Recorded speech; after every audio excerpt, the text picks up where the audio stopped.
Have you ever had that feeling where you just can't focus? You know, your brain is buzzing and the idea of sitting down to read a book feels, well, basically impossible? Yeah, you are definitely not alone. It's a feeling so many of us have, and it leads to this huge question.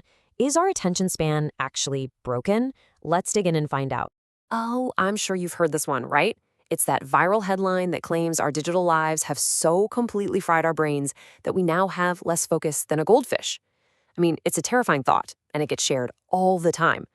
But is there actually any truth to it? Okay, let's just clear this up right here, right now. The myth that humans have an 8-second attention span. The truth? It's completely 100% made up. Seriously. The claim came from a company that didn't even exist and was just repeated by so many news outlets that it started to sound like a fact.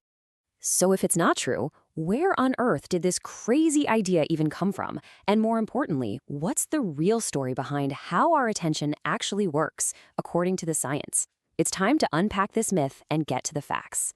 You see, when we talk about attention span, what cognitive psychologists are really talking about is something called sustained attention.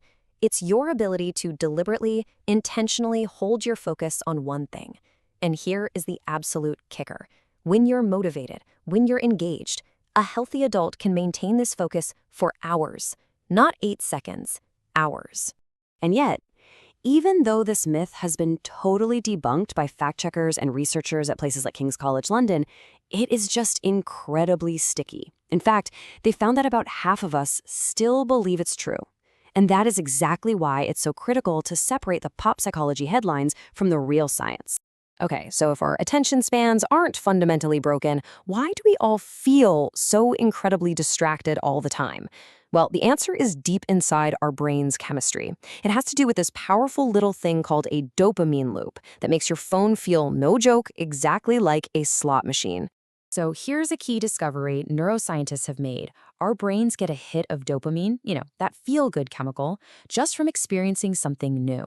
It's not even about the reward itself. This is actually an ancient survival instinct that kept our ancestors alive and alert. The problem is, in our modern world, that novelty-seeking system is being hijacked relentlessly. So how exactly does that hijacking work? It's a simple but really powerful 4-step loop.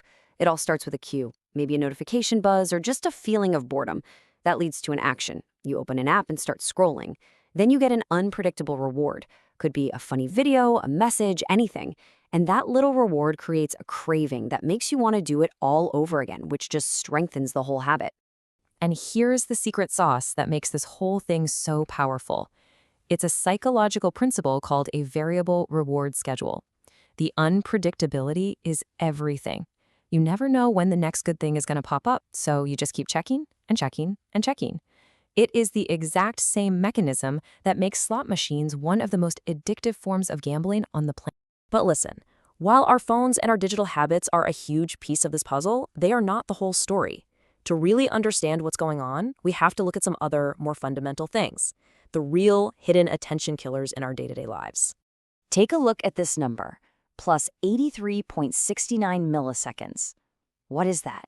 Well, according to a recent study, that's how much slower your reaction time gets after just 24 hours without enough sleep. And reaction time is a direct measure of how fast your brain is processing information. That is a huge hit to your brain power from just one bad night. And if you think you can just burn the candle all week and catch up on the weekend, I've got some bad news. The research on this is brutally clear. Even 2 full nights of recovery sleep are not enough to undo the cognitive damage from a week of, say, only getting 5 hours a night. That attention deficit builds up and it really sticks with you. And then there's chronic stress. When stress isn't just a momentary thing but becomes constant, it's basically toxic for your brain. It literally damages neurons in your memory center, the hippocampus, and it weakens the connections in your prefrontal cortex. That's the part of your brain that's supposed to be the command center for your focus. Here's another one we almost always ignore. What do you think causes an 8.4% drop in your attention accuracy? It's as simple as skipping a meal. Your brain runs on glucose, on fuel from food, and if you don't give it a steady supply, your ability to focus just tanks. It's that simple. Okay, so that all might sound a little bleak, I know, but here's the truly fantastic news. All of these things we've talked about, sleep, stress, food, digital habits, they are all things that are within your control to change. So let's get right into a clear, evidence-based action plan for how you can reclaim your focus. First things first, we've got to separate the real science from the internet hype. Things like mindfulness, having really good sleep habits, and getting regular exercise, the evidence is solid. They work. But what about those trendy things like a dopamine detox or just turning off your notifications? Turns out, the evidence shows they're pretty ineffective on their own. And get this, mindfulness isn't just some fluffy wellness trend. It is the only behavioral habit that's been proven to trigger neuroplasticity. That is, your brain's amazing ability to physically rewire itself. We're talking about actual physical changes to your brain, like increasing gray matter in your key attention centers in as little as 8 weeks. This chart really spells it out perfectly. If you try just one single fix, like turning off your notifications, you can see it has almost no effect by itself. Exercise helps a little bit, but a combined approach where you tackle sleep, stress, and your digital habits all together, that has a huge, substantial effect. They all work together. So what does that powerful combined approach actually look like in practice? Well, here you go. This is your starter kit. You've got 4 pillars with the strongest scientific evidence behind them: optimizing your sleep, getting regular exercise, practicing daily mindfulness, and taking a smart approach to digital minimalism. So here's the bottom line. Your attention isn't broken, but it is under constant assault from our modern world. And in today's world, your attention is probably the most valuable asset you have. So the real question isn't whether your attention span is broken, but rather, what are you going to do starting today to protect it?